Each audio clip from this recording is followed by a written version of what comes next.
Good morning students, मैं अमन Verma maths ध्यान computer साक्षरता मिशन की तरफ से लेक्चर लेके आया हूँ। आज एचएससी हिस्ट्री का लेक्चर नंबर 18। इससे पहले 17 लेक्चर हम देख चुके हैं। लास्ट लेक्चर में हमने देखा था इब्राहिम लोदी को मार देता है बाबर 1526 के अंदर। पानीपत के फर्स्ट जो युद्ध होता है उसके अंदर मार देता है। आज बात करते हैं बाबर की। बाबर कौन था, कहाँ से आया, तो सारे डिटेल देखेंगे बाबर की। तो बाबर का जन्म से स्टार्ट करते हैं। जन्म होता है 1483 के अंदर। इसके पिता का नाम है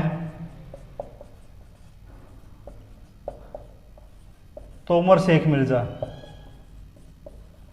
जो इसके पिता है ये फरगना के राजा है। फरगना के राजा है। इसके पिता की मृत्यु हो जाती है 1494 में। इस समय जो बाबर है वो 11 वर्ष का था। 11 वर्ष का बाबर फरगना का राजा बन जाता है। बाबर के वंशज की बात करें तो इसके पिता की तरफ से ये तैमूर का वंशज है, और माता की तरफ से बात करें तो चंगेज खान का वंशज है ये।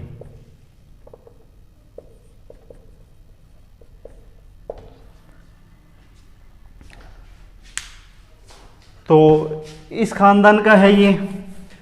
11 वर्ष की उम्र में फरगना का राजा बन जाता है। लेकिन 11 वर्ष की उम्र में राजा बन जाता है, लेकिन 6-7 महीने ही ये राज कर पाता है। और इसके जो भाई है, इसके जो चचेरे भाई है, इसको फरगना का जो राजा है बाबर को वहाँ से निकाल देते हैं, फरगना से निकाल देते हैं।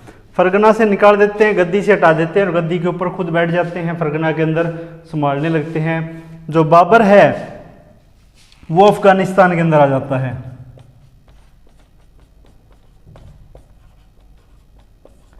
अफगानिस्तान के अंदर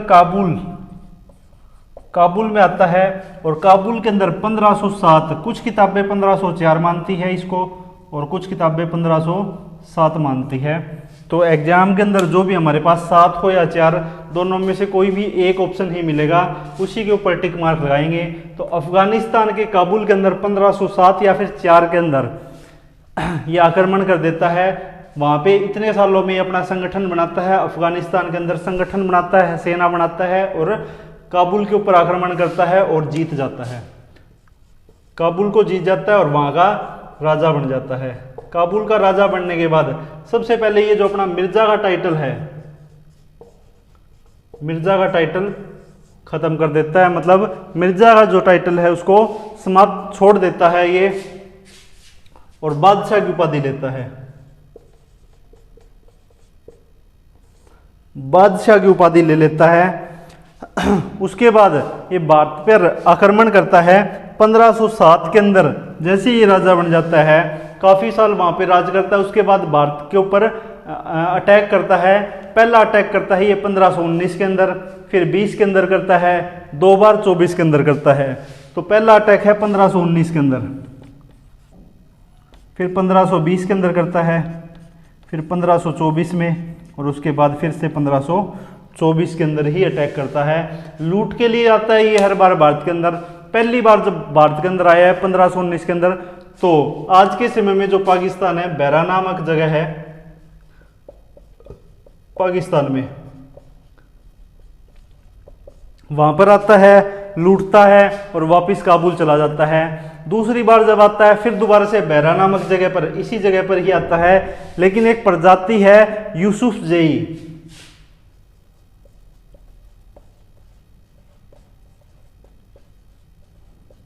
इसके ऊपर अटैक के लिए आता है। स्पेशली लूटता है, यहां पर आक्रमण करता है और वापस काबुल के अंदर चला जाता है।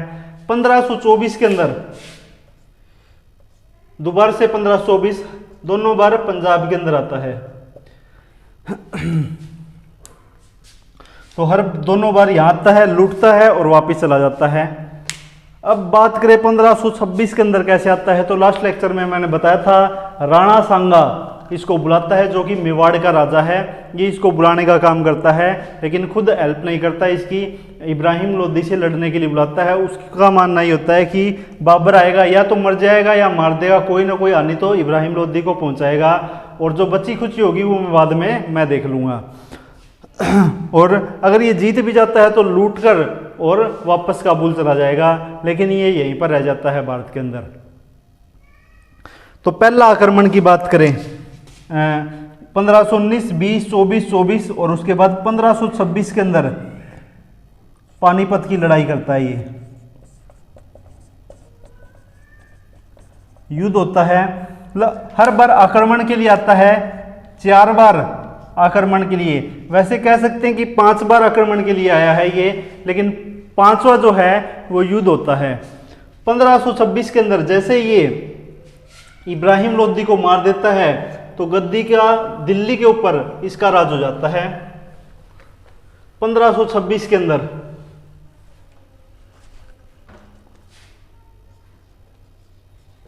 दिल्ली की गद्दी संभाल लेता है ये। अब दिल्ली की गद्दी संभाल लेता है तो समस्या किसको होती है? राणा सांगा को और दौलत खान लोदी को भी, जो कि इब्राहिम लोदी का चचेरा भाई है। इनको समस्या होनी स्टार्ट हो जाती है। अगर दिल्ली में बात करें, दिल्ली सल्तनत जो संभालता है ये 1526 से लेके 1530 संभालेगा,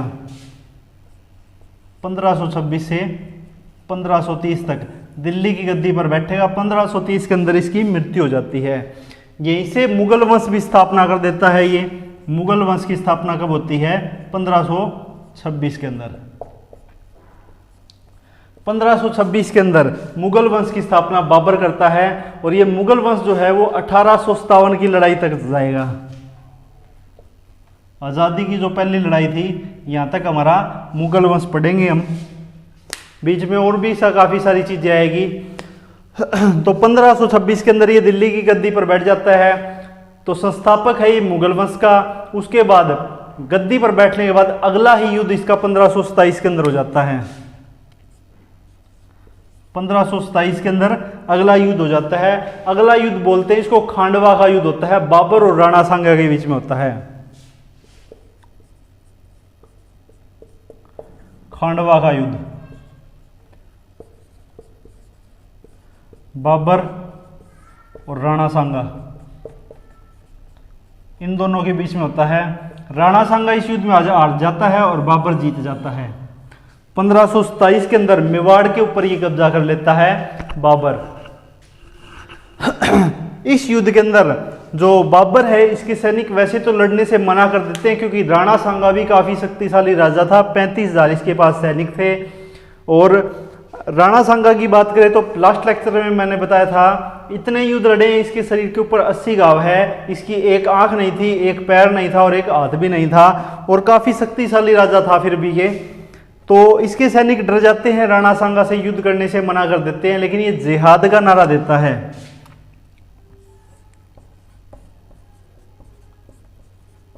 इस युद्ध के अंदर ये जिहाद का नारा देते हैं कि पूरे भारत के अंदर हमें मुस्लिम साम्राज्य की स्थापना करती है। इस कारण जिहाद का जब नारा देता है तो इसके सैनिक युद्ध लड़ने के लिए तैयार हो जाते हैं। युद्ध होता है और राणा सांगा इस युद्ध के अंदर हार जाता है। उसके बाद अगला ही युद्ध 1528 के अंदर होता है इसका।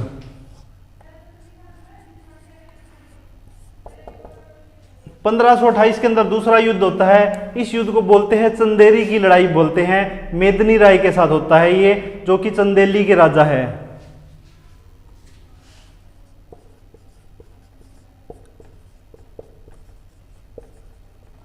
चंदौरी का युद्ध होता है।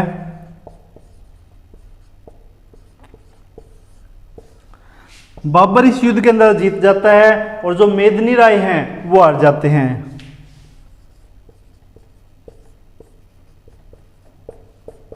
मेदिनी राय इस युद्ध में हार जाते हैं और यहां पर भी कब्जा हो जाता है बाबर का। उसके बाद अगला ही युद्ध 1529 में होता है, घाघरा का युद्ध बोलते हैं इसको। अगला ही युद्ध 1529 में होता है।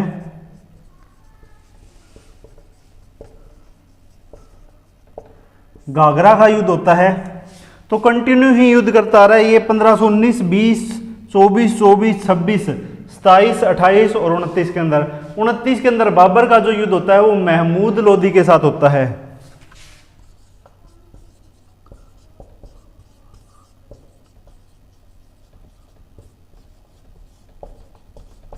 महमूद लोदी इसमें हार जाता है और बाबर जीत जाता है। महमूद लोदी कौन है? इब्राहिम लोदी का ही भाई है, जो दिल्ली में इब्राहिम लोदी के साथ ही रहता था, वहीं पर दिल्ली के अंदर ही राज करता था ये।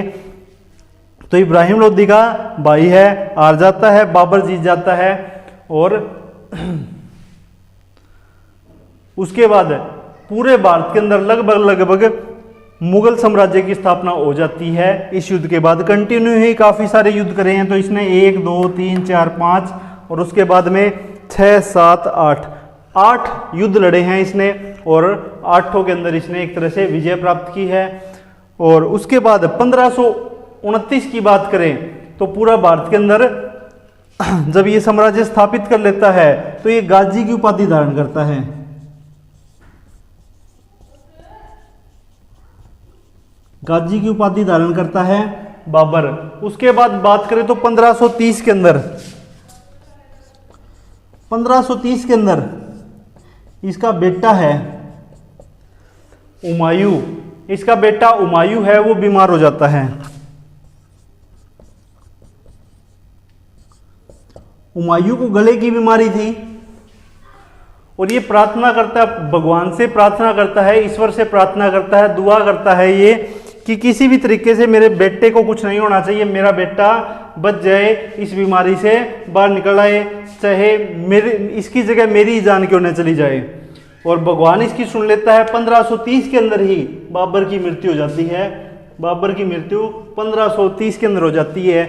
जो बीमारी गले की बीमारी इसके बेटे हुमायूं को थी, वो बीमारी इसकी ठीक हो जाती है, इसके बेटे की। और सेम बीमारी 1530 के अंदर ही बाबर को हो जाती है। इस बीमारी से 1530 के अंदर ही बाबर की मृत्यु हो जाती है और गद्दी पर बैठेगा आने वाले टाइम में हुमायूं। इसको अगले लेक्चर के अंदर देखेंगे हम। वीडियो को लाइक शेयर और सब्सक्राइब जरूर करें। Thank you.